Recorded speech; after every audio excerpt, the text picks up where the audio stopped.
Welcome back to Over the Hill Adventures, and we're Stan and Rhonda. And we are going to share our Colorado itinerary with you today. You know, it seems as though when we do this, it just helps a lot of people. Like we did with South Dakota. We kind of messed up with Michigan, and hopefully we'll do one of those in the future. But right now it's Colorado, and we extremely enjoyed Colorado. We want to share with you where we stayed, what we did while we were there in those locations, and some regrets that we had during our stays at each spot. We spent about 4 weeks in Colorado in spring of 2024, and you can see it's Christmas time already. This is crazy. We did season 7, we called it Slow Your Roll. So all of this information we're talking to you about today is going to be in our whole playlist at the end of the video. We'll also link it in the description if you'd like, so you can watch the entire season, but this is just gonna be a recap. Yeah, and you know, Colorado's a big state, so we did not get to see everything we wanted to, and that's why Rhonda said there were some regrets, because there's just so much to see. Colorado has some incredible high peaks, and we got to see a few of those. I think there's 56 14ers that they have. It's crazy. And we got to visit one, and we can't wait to share about that one. We did start truly in Page, Arizona. We went to Kanab, Utah, and we went to Moab. So our trip in Colorado is moving basically from the west toward the east and kind of down south a little bit. Rocky Mountain National Park was our ultimate goal. Correct. And then we kind of hit that, came back and hit a few more things. I think we should start with our first location, and that was Durango, Colorado. And where we stayed at HTR Durango Campground, and it was formerly Lightner Creek. Yes. And Stan's theory, if you can't find anything on YouTube about the campground, we don't stay there. If it's not on YouTube, you might as well forget it. This one's on YouTube.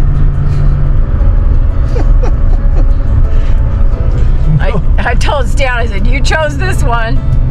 I wanted the one in the town that was right next to the railroad track. Well, she wanted to stay next to a train station. And I thought that might have been a little problematic. But we got to stay at HTR, and it was a unique and small, cozy place. It was really nice. Yeah, there's the Lightner Creek that actually winds through the campground. They have tent sites, RV sites, full hookups. I believe we had full hookups there. Yep. They do have a dump station if you need one. Maybe some of the sites don't have that. A beautiful playground, a heated pool. It was in these kind of just down in this canyon and these beautiful cliffs, and oh, gorgeous. We were really happy with our stay. I think what was good about it, it was pretty well located to where we needed to be, and so we could get to places within 10 minutes, and so that was important to us. Yes, and it was a little bit on the outskirts, so it was quiet, and we just loved it so much. Big rig friendly, or we would not have been able to be in that. Right, there were a few little low-lying trees, I think, coming in. That you got to be careful, but there were bigger rigs than ours in there. So yeah, not at first, but we got a little nervous about it. Yeah. All right, so that was our base camp, and we stayed there from May 24th, and we stayed there for 4 nights, so through the 28th, or left on the 28th. But from there, we were able to go do the Durango and Silverton narrow gauge railroad, which runs along the Animas River and through the most gorgeous Rocky Mountains in the southwest Colorado, and amazing. I gotta say, I think that was the highlight of the trip. So if you do Durango, don't miss the train. We took the shorter train, of course. Yes, we did. It was called the Cascade Canyon Express, and it's 5 hours and like 25 minutes or something. And the reason why we did this is because we have our dogs. So if you have dogs, it would probably be the choice of train ride that you may want to take, because the other one was 9 hours. Yeah, that's to Silverton. And that goes all the way to Silverton. And we would have loved to have done that, but like you said, we have Molly, so we just don't want to leave Molly that long. And we actually did do something we had never done before, but we got a rover.com to come check on Molly. Yes. While we were there. And that worked out great for us. And the exciting part about our train ride, and that you'll see, is we did it on Memorial Day. Yeah, And, that's right. That was a unique experience. So we paid for the tickets, we go to the station, we get on, and it just takes off, and it's so fun. Everybody's waving at you, and you're going through town, and then you start slowly going up through the hills and up through the Rocky Mountains and along these sheer cliffs, and it's breathtaking. And then there's the river. I was going to say that, absolutely breathtaking. Yeah, Just a little nerve-wracking, and it doesn't matter which side of the train you sit on, because you do have assigned seats. Right. You can have the open air car, or you can have the closed air car. It doesn't matter which side, because you go out and you turn around and you come back. And we chose the open air car, and it was well worth it. And it was May 28th or something like that, and it was warm and it was gorgeous. So they use the steam engines, right? And I think they're the original ones from 1882. It heats up the water and it blows the steam, especially, I think the kids would probably love it most. The neat thing, it's a National Historic Landmark, and they have several different options that you can, experiences that you can take part in. So they actually have right now winter Cascade Canyon excursion. So through on select dates from November 22nd, I believe, through May 2nd, you can take the winter Cascade Canyon, and it's gorgeous. So let's explain what Cascade Canyon is. It goes all the way up to Cascade Canyon, and then it stops at a picnic area. And there you spend an hour next to the river, and it's a raging river. And we actually were able to experience to see some kayakers go down the river. But it was a moving river, but peaceful, beautiful. Part of the Rockies, well, actually the San Juan Mountains, but that's still part of the Rockies. You're right. But it was absolutely beautiful. And then the train turns around. Well, actually it turned around before we actually got to the picnic area, kind of backed up into it, and you just got to spend time. The neat part about it is you can bring your own lunch if you want, or you could order their little sandwiches that they have on the train. Either way, it was an incredible time. Moving on to downtown Durango. You don't want to miss it. If you want to step back in time in Durango, that's the place to do it. And then that's where you go into the old town, and you get to go shops, and you get to go see some of these old buildings. And we love the historic stuff, so we love doing that. Yeah, we were able to just walk and shop and walk down. I think it's historic Main Street, and there's the Stratter Hotel. And we did go one night, and we just went for drinks and for appetizers, and they had a gal singing, and it was just a neat environment, and we loved it. We actually went to breakfast one morning just up the street from the downtown area, but at the College Drive Cafe, ate there for breakfast. We do a lot of cooking at the rig, so we don't eat out a whole lot, but that was a nice, quaint little place to stop. It was a little mom and pop place, and it was almost like in a residential area. Busy, and you wouldn't expect it, but yeah, it was good food, so we'd recommend that. Another trip we got to do was the Animas River Trail, and we chose to do that on our bikes. You could hike, you could walk it, you could do however you want to do it. The Animas Bike River Trail, actually, you could have class 1 and class 2 e-bikes on that. So if you have your electric bike, you could take those on there. What was it, 12 miles? Well, yeah, I think it's 7 miles long, but we started because we started at the Walmart. Yeah.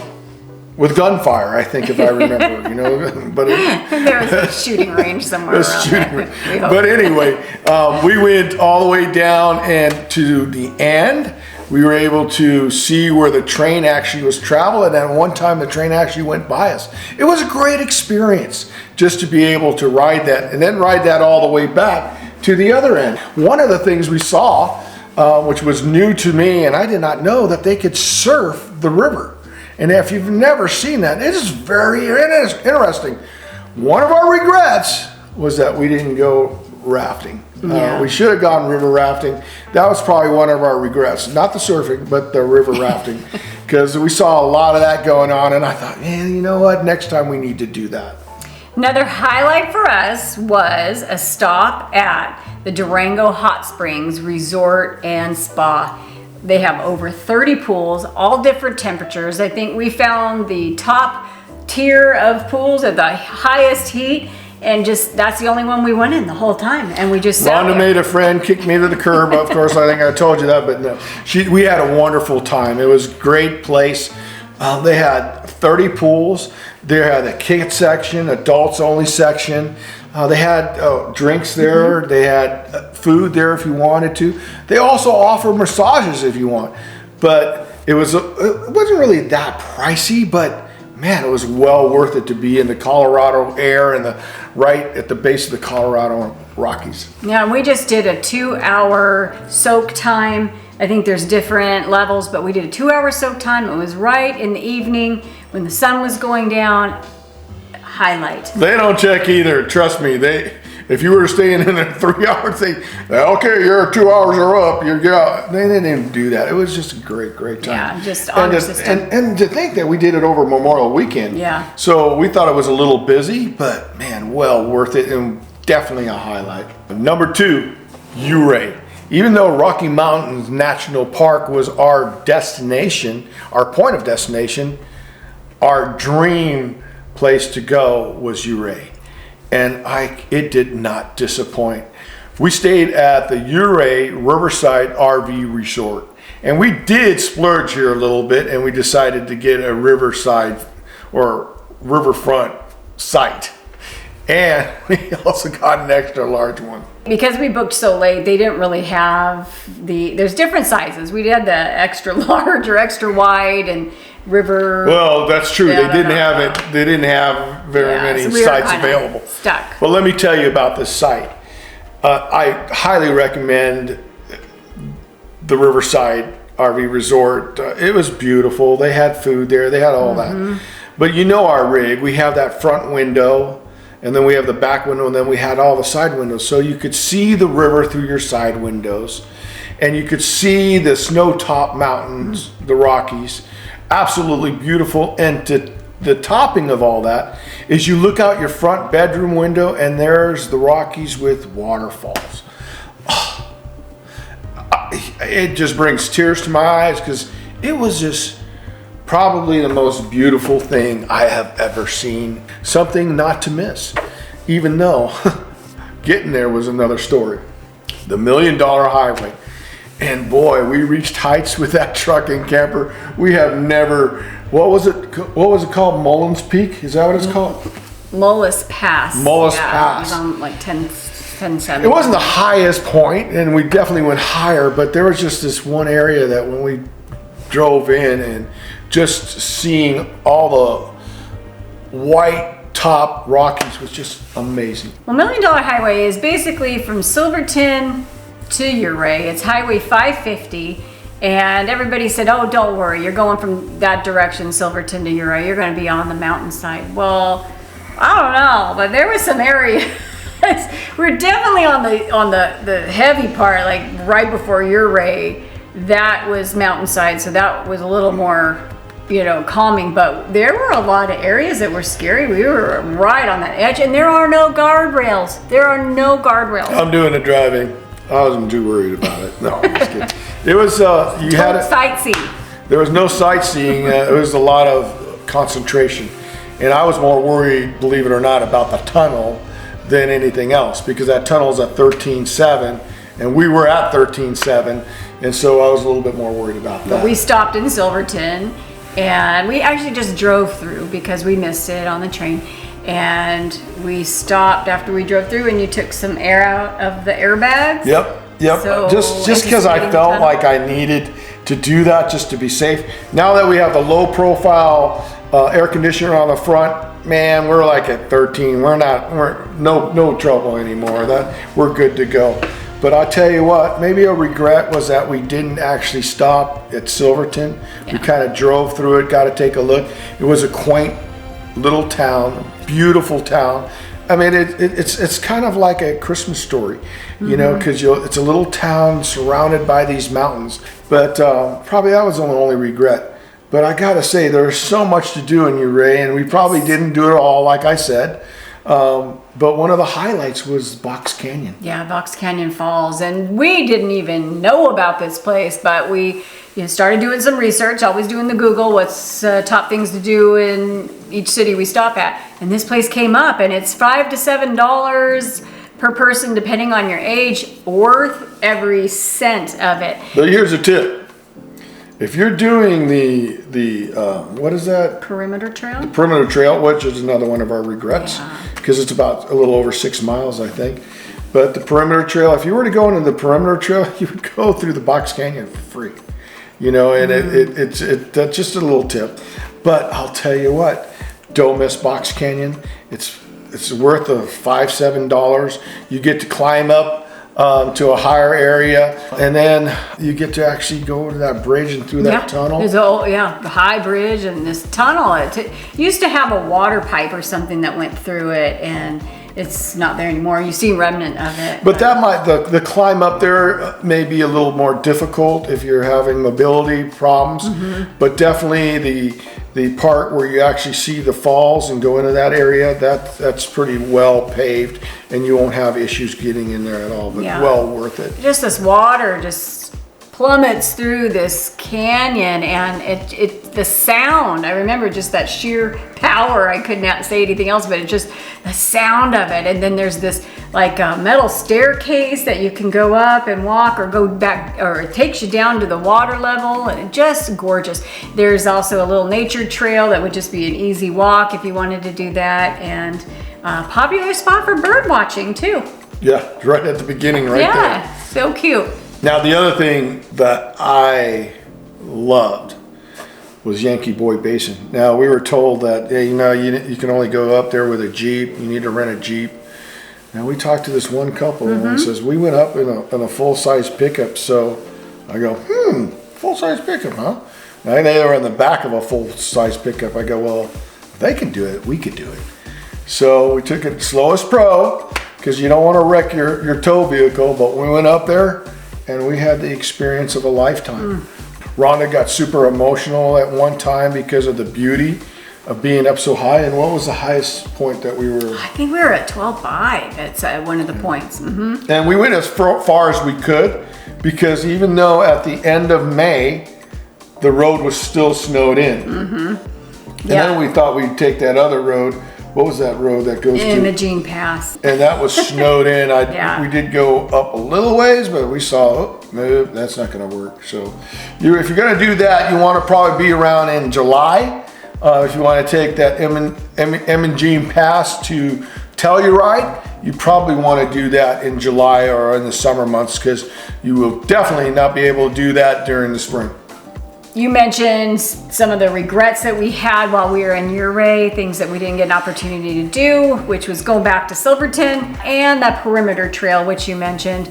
And that traverses around the outskirts of Ouray, and it's about a 5.5 mile trail, and the elevation gains 1,500 feet. So I don't think it's for the faint of heart. The faint of heart. Or if you have mobility issues. Yeah. After our stay in Ouray, we went out to Montrose. Number 3. Stop number 3. From June 1st to June 6th, we were in Montrose, Colorado at our friend's cattle ranch. We're sharing with you about this because they have an Airbnb on the property, and they also have an RV spot, and their desire, we interviewed them. They are church friends from the past. Their kids now have grown up in their family, and they have kids of their own now, and they have a 100-acre cattle ranch. Yeah, it's called Twin Pines Ranch, and they raise their beef holistically. They're all grass-fed, without the antibiotics, without any of that crud, without any fertilizers on the grass, and they do a phenomenal. These kids do a phenomenal job. And if you want to take a look, make sure you go back and watch the ranch experience. Pretty incredible what God has done in their lives. So that was special, just to stop and see friends and experience that in a whole new world. Neither one of us have ever been on a ranch before, and it was quite an experience that we enjoyed. But from there, they're only 20 minutes, I think it was 20 minutes to Black Canyon of the Gunnison. And we stopped there one day, and it was breathtaking. That is an easy national park to do in a half of a day if you wanted to. Right, if you wanted to. South Rim is where we went. Now there's 2 rims, there's the north and the south, and if you want to get from one to the other, it's about an hour and a half, but we went to the South Rim and we just did all the overlooks. We actually did a hike. I think it was almost a couple miles. We got to see the bighorn sheep, and we got, actually there was a ranger out at the end of the hike, and she was looking at something, so she showed us and pointed out the sheep, and we got to zoom in on those guys. So cool. Then there's the east portal. You don't want to miss this. You can only go down this road if you're less than 22 feet in length, and it takes you down to a dam. There's the river down there. There's some campgrounds down there, but of course you have to be less than 22 You can actually feet. ride this river down. Where it goes to, no one knows. Well, I don't know. I don't know. But it's incredible. It also takes you to that tunnel that goes underneath. Underground. Under Montrose, from Montrose. That's right. And that was another. That's like a historic, I think it's also a historic landmark. I think one of our regrets is we didn't go to Telluride. And I think it was one of the plans, but we just didn't work out. It didn't work out. I think it's about an hour and a half, hour and 20 minutes or so.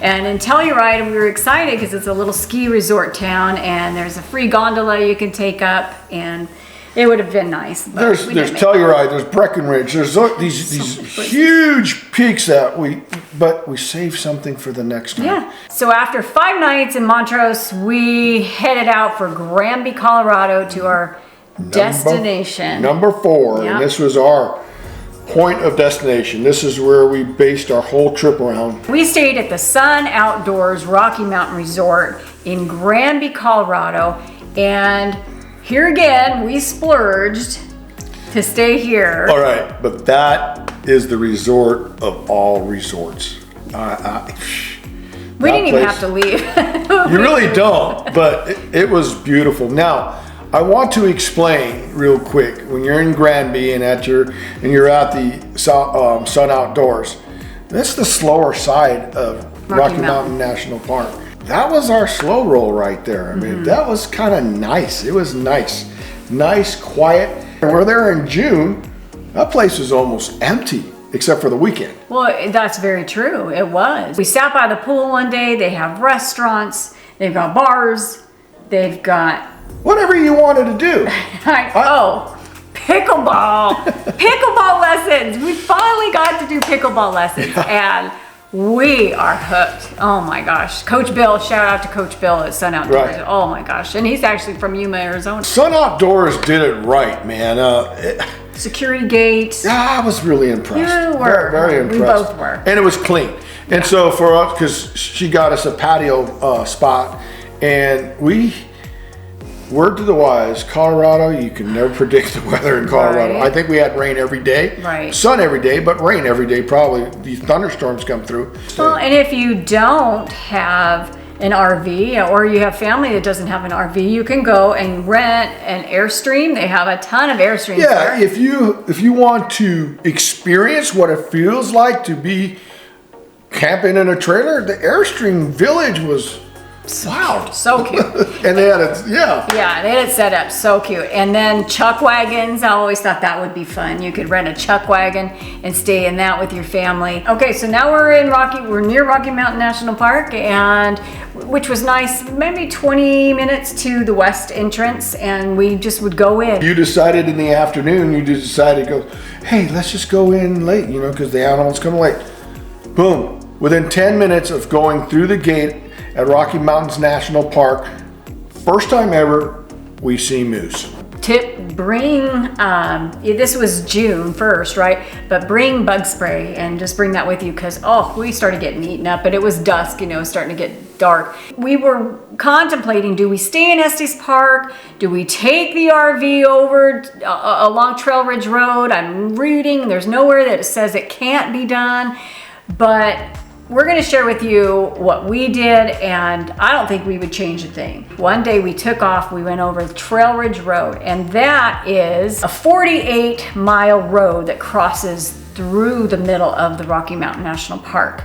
And it connects Grand Lake, which is next to Granby, so it's Granby, Grand Lake, and then you go into the park, and then it connects Grand Lake with Estes Park. I think it crests at 12,183 feet above sea level. Rhonda thought she was going to the beach. It was warm in Granby. I wouldn't be warm at 12,000. Shorts, flip-flops, and froze her tush. Yeah, dress warm. But I think for me, the highlight was all the overlooks. So download the app for the national parks, and it'll show you on Trail Ridge Road, it'll show you all the overlooks you can stop at. Unfortunately, the Alpine Visitor Center was closed. Yes. That is the highest visitor center in America, in the national park system. Right. Highlight for me was that rock cut, and nowhere did we know we were going to be hiking that far. So I would say it was probably, I don't know, a little over half a mile. But it's cold, it's windy, you are literally at the top of the Rockies, so dress appropriately. What did they say? What did they call it? They called it the roof of the Rockies. The roof of the Rockies, you're right. And from there, we went down into Estes Park, but the question is, if we did it over again, would you stay? I would want to stay in the park. Estes Park was crowded. We parked the visitor parking area, and it was free, and we were able to walk. So it was kind of nice because we were ready to get out of the car. We had Molly with us. We parked at the visitor parking area. There's a river walk along the river. We saw, once again, we saw that cute little elk. Molly found it, an elk. And there's coffee shops. Just sleeping there in the middle. Molly's on. It is another pigeon forge almost in Tennessee. with everything. Yeah, there was looked like there was a lot of family-friendly things to do. For us, we preferred the quieter side. So let me ask you the question: would you tow your rig over Trail Ridge Road at 35 feet, our fifth wheel? No. You wouldn't do it. Nope. We saw it being done. You can do it. There are people out there doing it. But you're gonna miss all the pullouts, all the overlooks. Yeah, and I think that's the main reason. Will I pull over it? Yeah, slowest pro. If you just take it easy, it'd be just like the $1 Million Highway. You just gotta take, there's no railings. You just gotta take it, and you gotta know where your trailer tires are at all times. But there is no room to park at any of these places for your RV. Because it is the highest continuously paved road in America, and you want to see all the things. So, social media. We put this little social media video out of these people driving on the wrong side of the road because they didn't want to be anywhere near the edge. Near the edge, and they got 2.8 million views, and I'm going, that's just. It's probably because it's just that scary, I guess. Who knows? One of the highlights in Rocky Mountain National Park was Bear Lake. Into Rocky Mountain National Park, there's timed entry. I think it was 9 to 2 at Rocky Mountain. So if you go in before that, you don't need a timed entry pass. If you go in after the 2, you don't need it.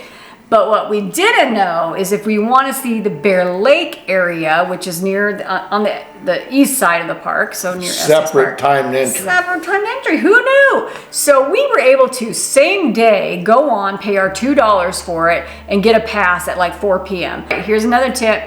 Don't try to get, if your timed entry is at 4 p.m., don't try to get in at 3:47 or 3:48 or 9 or turn around. They turn you around. They'll literally turn you around. I think they even turned somebody around at 3:58. So we were like in line because everybody started. We're like, oh my gosh, it's 3:59. Are we gonna, is it good? So 4 o'clock, boom, we're in. They let us go. Beautiful area. Do not miss Bear Lake. We went and we did the hike.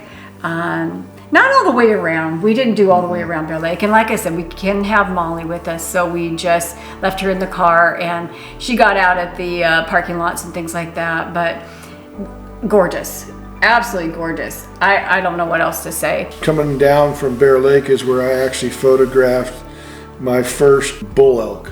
Remember? With amazing he still had all his fur on his horns. And he was like, antlers, and so I was gorgeous. So excited. I spent way too much time taking pictures and all that, but absolutely beautiful, great place to see wildlife also. And regrets? I don't think we have any. I think we did everything we could. We even went to Granby Ranch and rode our bikes on a ski resort. I think one of the highlights too was Grand Lake Village. You want to hit that. You want to go to Grand Lake Village. We walked around. There's shops, there's eating. There's a hike you'll want to do that's near Grand Lake Village, and it's called Adams Falls? Adams Falls. Yeah, and it's actually part of the national park. Time entry again, so be careful. Even though you're coming in from like Grand Lake Village, but there was still a ranger there and he's stopping you. We were a few minutes early and he let us come through. Now we're gonna come to number 5, Woodland Park. This is where Rhonda really tried to knock me off. She several times. We chose this location. It was about 20 minutes to each of the attractions that we wanted to do. It seemed like a lot of it was in Colorado Springs. Yeah, you know? a little closer. But we didn't find a whole lot of, and maybe you guys can help us and know some really nice RV places in Colorado Springs. Put it down in the comments, that would be great.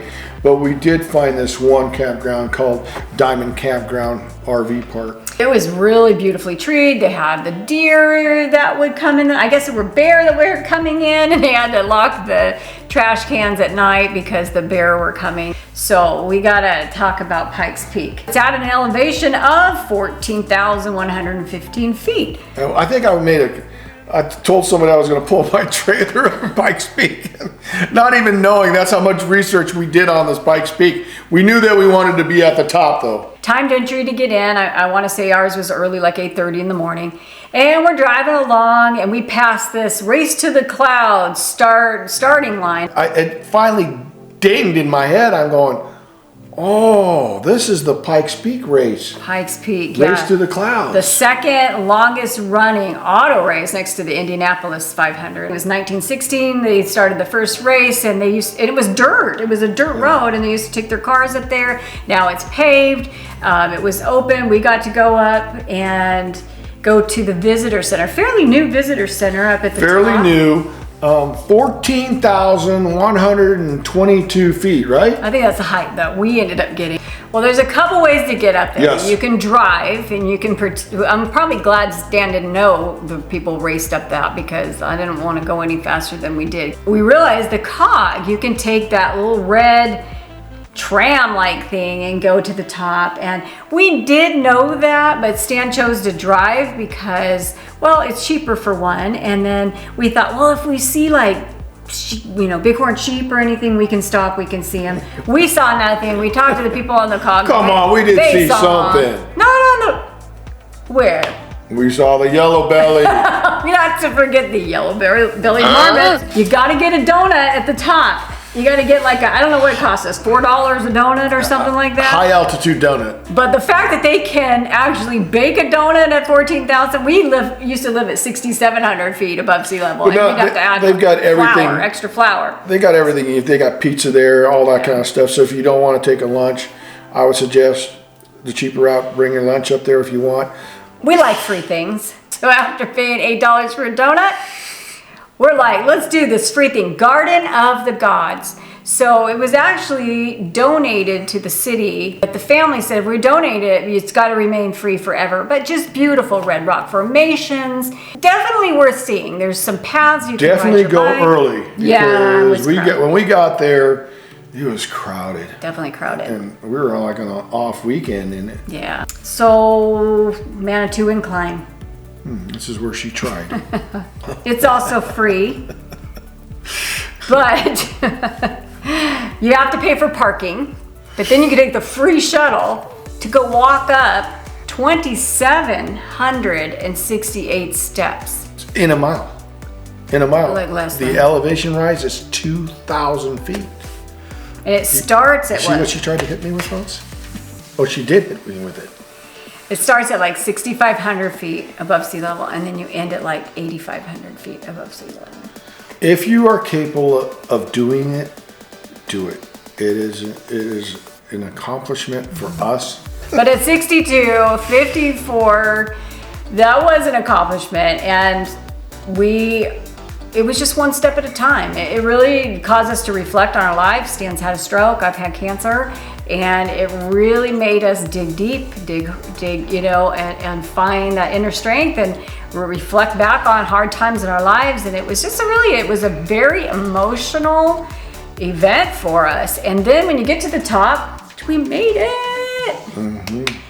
You go back down, but you take a 3-mile trail called the Bar Trail. We saw some pretty pretty incredible folks that were older than us. Yeah. Going up. And just taking it slow. One step at a time to get to your goal. That's all it is. One step, one day. It's absolutely an incredible achievement for both of us. Now there is a bailout point at 1,800 steps, and I think that's where the false summit is. So if you get to that point and you don't want to go any further, then it goes right to the bar trail and you continue down. So, and there's no shame in that, because there again, that altitude, I got nauseated, I had a headache, and maybe wasn't drinking enough water, but it's definitely a challenge.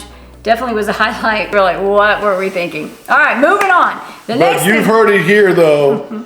It is tough. It is hard. Harder than we thought. But it can be done. But then after we recovered from that, I decided to stand up some more steps. Okay. So like, how much recovery time did I get? 24 hours. See what I'm eating? He was fine. But I fed him. I didn't make him share a meal with me either. So we went to the Broadmoor 7 Falls, and we did have to pay. Do you remember how much we paid? I'll put it down there. But Stan was grumbling a little bit. I had to pay to get in, but you said it was worth every penny. Oh, every penny. I thought it was beautiful. But here's a private company that basically took this canyon and basically from 1918 or whatever it was, or 1819 or whatever, and just kept it the way it was. It does have a paved road that goes through the middle of it that you walk up, so it's really easy for people with mobility issues to be able to make it there and to actually go all the way and see the falls. So in that sense, it's really worth it. But then when we actually climbed all those stairs, got up to the top of that, then you got to hike behind there and up at the top, and there's a beautiful, beautiful hike up there, like an enchanted forest. Yeah, more falls back there. And more falls back there. There's the Eagle's Nest, so you can go up an elevator or take more stairs to get a beautiful overlook of the 7 falls and all the steps that go along the falls. But literally there are 7 tiers, and they've named each and every one of those falls. Now we decided to get a reservation and eat at the restaurant. That was probably one of our regrets. We bring your own lunch. We spent way too much, or you go and you split a meal, and you just trying get... to take food out of my mouth, folks, and I wasn't going to let that happen, but I probably should have let her done that, because we would have saved a lot of money. I've said this before. Used to own a restaurant. I don't mind spending money on good food, but when it's overly inflated for what you get, and save your money, bring a lunch. Bring a sandwich. You got many, many beautiful picnic tables and benches where you can have a wonderful and beautiful lunch. Now, one of the regrets that I had, I wanted to hit the Broadmoor Hotel and go through that historic hotel there. That's the same owner. I think the Manitou Springs City. Oh, that was the other regret. Manitou Springs. Yeah, that little town has got a lot of history, and that would have been, something to do, to watch. Very crowded there. But you could just tell it's a favorite place to go, so port of destination. So we hope this is helpful. Like Stan said, we are all about encouraging and inspiring you to get active and to find your new adventure. We thank you for being a part of ours. We love hearing from you all each and every week. We are happy to help. Stan was in law enforcement for 27 years. Me being a mom and being in HR for many years, I have the heart to help. So that is really just our desire behind this, is to help you. So any questions you guys have, let us know below. And we hope you took good notes. If not, we might be able to share our itinerary with you if you want. Just email us right there. So our next season is going to be Over the Hill Adventures Goes Over the Border, Season 8. Make sure you join us when we go to Canada, and specifically Vancouver Island. It is magical. There's nothing else. Yeah, especially when you're almost the biggest rig on the island. So, and we don't have that big of a rig. So find out how we do. All right, well, thank you guys for joining us. We hope to hear from you. Just leave a quick comment or leave a long comment, either one, and We hope you join us next week, and God bless. Till the next time.